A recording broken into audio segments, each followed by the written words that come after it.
2024년 한 해 동안 카페 폐업률 14.1%, 5년 생존율은 고작 38.1%, 10명 중 6명이 망하는 게임입니다. 그런데도 여러분, 지금 카페 창업 생각하고 계신가요? 서울 어디든 괜찮을 거라 믿으시나요? 홍대, 성수동, 명동? 아니요. 그 힙하다는 상권들, 겉과 속이 완전히 다릅니다. 지금부터 업계 최고 전문가들이 직접 발로 뛰며 확인한 서울 상권의 적나라한 진실을 보여드리겠습니다. 각오하세요. 충격적입니다. 여러분, 솔직히 말씀드릴게요. 지금 이 순간에도 수많은 예비 창업자들이 퇴직금 들고 카페 문을 열고 있습니다. 3억, 5억짜리 꿈을 안고요. 근데 그분들 1년 뒤에 뭐라고 하시는지 아세요? 미쳤었어요. 정신이 하나도 없었어요. 왜 그럴까요? 상권을 몰라서입니다. 겉으로 보이는 유동인구, 힙한 분위기, SNS에 올라온 사진들, 그게 다가 아닙니다. 아니, 그건 시작도 아니에요. 한 상권 분석 전문가가 이런 경험을 공유했습니다. 제가 컨설팅했던 사장님 한 분이 홍대 메인 거리에 카페를 차렸어요. 평당 임대료 60만 원, 30평짜리 가게니까 월세만 1,800만 원이죠. 거기다 권리금 2억, 인테리어 1억 5천, 총 투자금 4억 5천만 원. 오픈하고 3개월간은 좋았대요. 줄 서서 커피 사가고.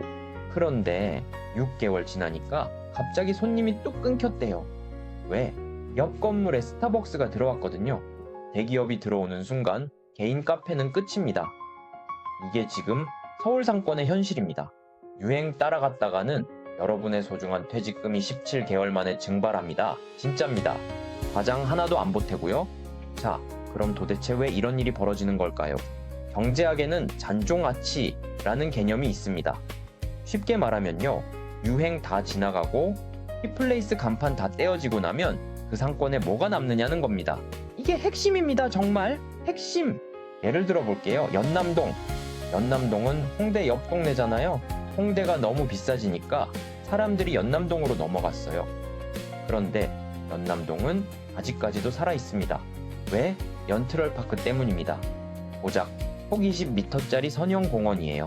근데 이게 있고 없고의 차이가 어마어마합니다. 사람들이 걷기 좋아해요. 데이트하기 좋아하고요. 나들이 오기 좋아합니다. 공원이라는 잔존가치가 있는 거예요. 그럼 바로 옆 합정동은요, 똑같이 홍대 옆 동네인데 죽었습니다. 완전히 황무지예요. 왜? 잔존가치가 없거든요. 공원도 없고 특별한 볼거리도 없고 유행 지나가니까 남는 게 없는 겁니다.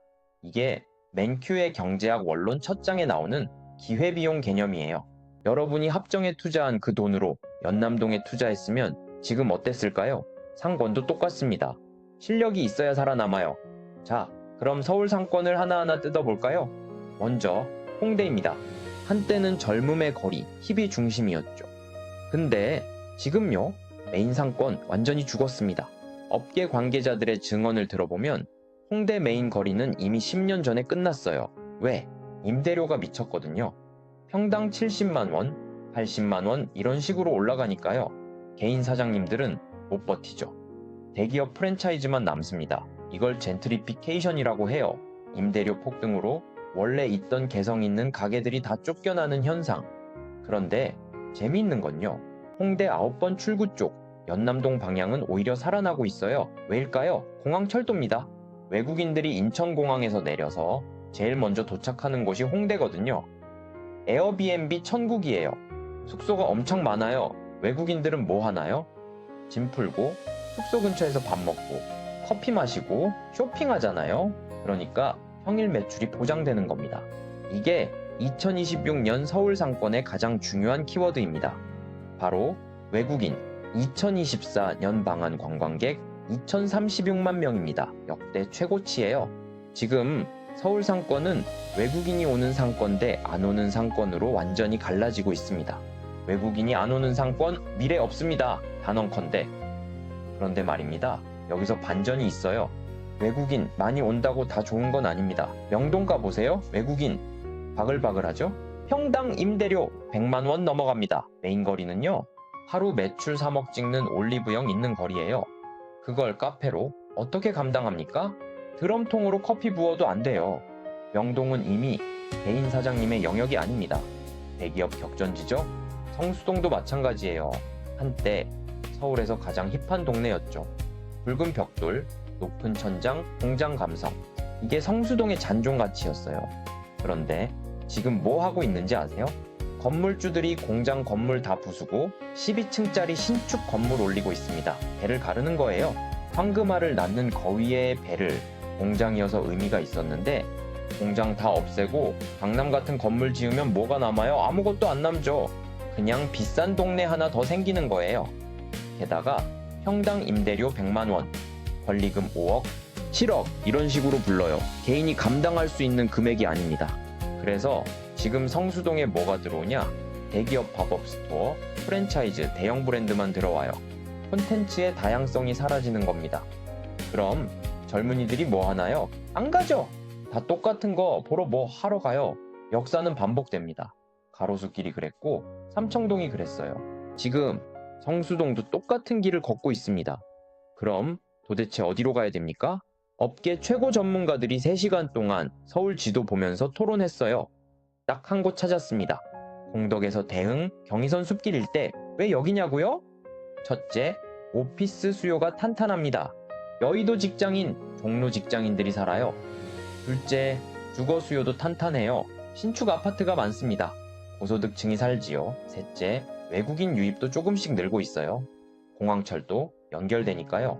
넷째, 임대료가 아직까지는 합리적입니다. 다섯째, 잔존가치가 있어요. 경의선 숲길이라는 산책로가 있거든요. 연트럴 파크처럼요. 사람들이 걷기 좋아하는 거리.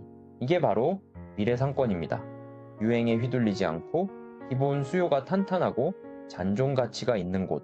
그런데요, 여기서도 조건이 있습니다. 메뉴가 다양해야 돼요. 왜냐하면 오피스 상권이거든요. 직장인들이 무리지어 와요.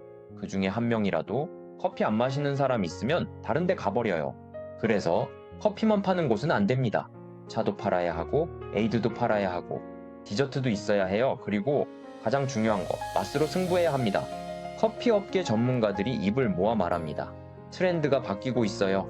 공간 위주에서 맛 위주로. 예전에는요, 인테리어 화려하고 인스타그램 예쁘게 나오면 장사됐어요. 근데 이제는 아니에요. 소비자들의 눈높이가 올라갔거든요. 커피 맛 구분할 줄 알아요. 아, 여기 커피 맛없네. 분위기만 좋네. 이러면 2번 안 옵니다. 실제로 수백 평짜리 대형 카페들 지금 엄청 힘들어해요. 동양 최대, 아시아 최대 이러면서 600평, 1000평 카페 차려놓고요. 한 달 매출 1억, 1억 5천 이런 식이에요? 말이 됩니까? 그 넓은 공간에 직원 몇 명 쓰는데 관리비에 인건비에 망하는 거예요. 왜? 맛이 없거든요. 공간만 넓어요. 이제는 스페셜티 시대입니다. 스페셜티 커피 100점 만점에 80점 이상 받은 고급 원두로 만든 커피예요. 대충 뽑은 거 아니고 진짜 맛으로 승부하는 거죠. 한 커피 전문가가 이렇게 말했습니다. 이제 카페 창업하시려면 진짜 커피를 사랑해야 돼요. 이걸 나누지 않고는 못 버티는 그런 사람이어야 합니다. 돈 벌려고 하시면 망해요. 뼈 때리는 말이죠. 부동산에도 실력파가 있듯이 카페에도 실력파만 살아남습니다. 그런데 여러분, 모든 사람한테 카페가 답은 아닙니다. 솔직히 말씀드릴게요. 지금 이 영상 보시는 분 중에 90%는 카페 창업 안 하시는 게 맞아요. 왜? 리스크가 너무 큽니다. 5년 생존율 38.1%라고 했잖아요. 10명 중 6명이 망하는 게임이에요. 여러분의 소중한 퇴직금 모아둔 목돈을 거기에다 걸 겁니까? 그것도 상권 분석 하나 제대로 안 하고요. 정말 만약에 오늘 카페를 하시겠다면요. 이것만은 꼭 지키세요. 첫째, 잔존가치 있는 곳으로 가세요. 유행 지나가도 남는 게 있는 곳. 둘째, 외국인 유입 확인하세요. 평일 매출이 보장되는지. 3. 2층은 절대 안 됩니다. 무조건 1층. 수평으로 100m 가는 것보다 수직으로 10m 올라가는 게 더 어려워요. 네 번째, 맛으로 승부하세요. 인테리어는 기본이고 진짜 커피 맛에 집중하세요. 5. 메뉴 다양성 확보하세요. 특히 오피스 상권이면 필수예요. 각 단계마다 이유가 있어요. 잔존가치가 없으면 유행이 지나가면 끝입니다. 외국인이 없으면 평일에는 텅텅 비어요. 2층이면 아무리 좋아도 안 올라옵니다. 사람들이 귀찮아해요. 맛없으면 한 번 오고 안 와요. 메뉴 단순하면 단체 손님 못 받아요. 이게 현실입니다. 위기를 두려워하는 사람들은 가난해지고 위기를 읽어내는 사람들은 부자가 됩니다. 지금 서울 상권은 대격병입니다. 외국인 2천만 명 시대 이건 기회인 동시에 함정이에요. 아무데나 가면 망하고 제대로 알고 가면 성공합니다. 상권에도 실력이 필요해요.